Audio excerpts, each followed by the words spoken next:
love story namin, start talaga kami na besties kami. Pa-sweet. Di ba nga, magka-tropa tayo, tinatawag pa niya ako dati na bro, ganyan. So, Bro or brother yung tawag ko sa kanya before. Brother. Galing yan, brother. Oo.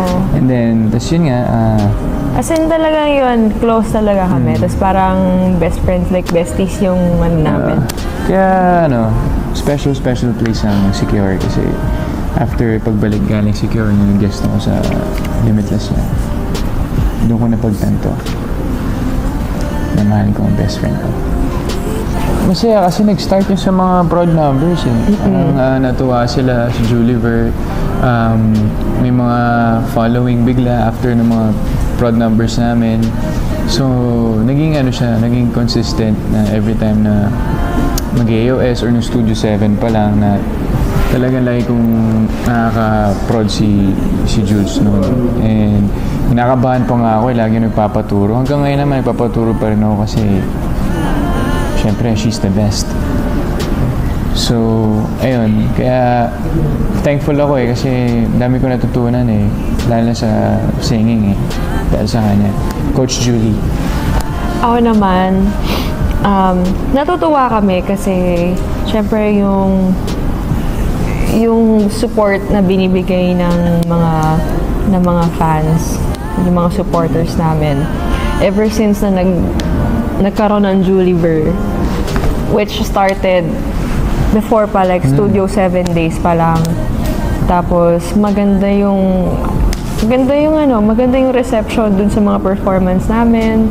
And then from then on, nagtuloy-tuloy na yung mga prods, and then nagkaroon na kami ng like mga acting stints, ganun. Nagkaroon kami ng movie. And then sa The Clash, palagi nila kami nakikita na kasama. Ganun siya. Nag-compliment talaga. So, yun. Thankful sa mga talaga, sa mga suporta. Yeah. Palagi ko naman sinasabi na ako yung number 1 fan niya and nandito lang ako palagi to support her and to be with her forever, and she knows naman how much I love her. Siya lang yung nag-iisang babae sa buhay.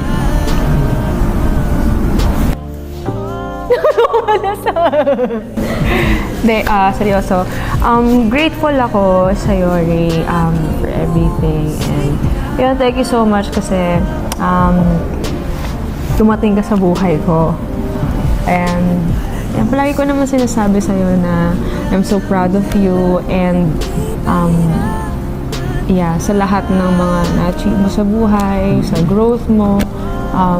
Of course, obviously, you're really full of wisdom, and sa'yo ako natututo sa pagdating sa buhay. Not only that, pero Joker lang ako, pero full of wisdom. Yun, sa craft mo na nakaka-proud kasi talagang like parang may may drive ka sa lahat ng bagay na gusto mong gawin. And I'm so proud of you. I'm always here for you. You're not only my best friend but You're so sweet. not only my best friend, but I love you.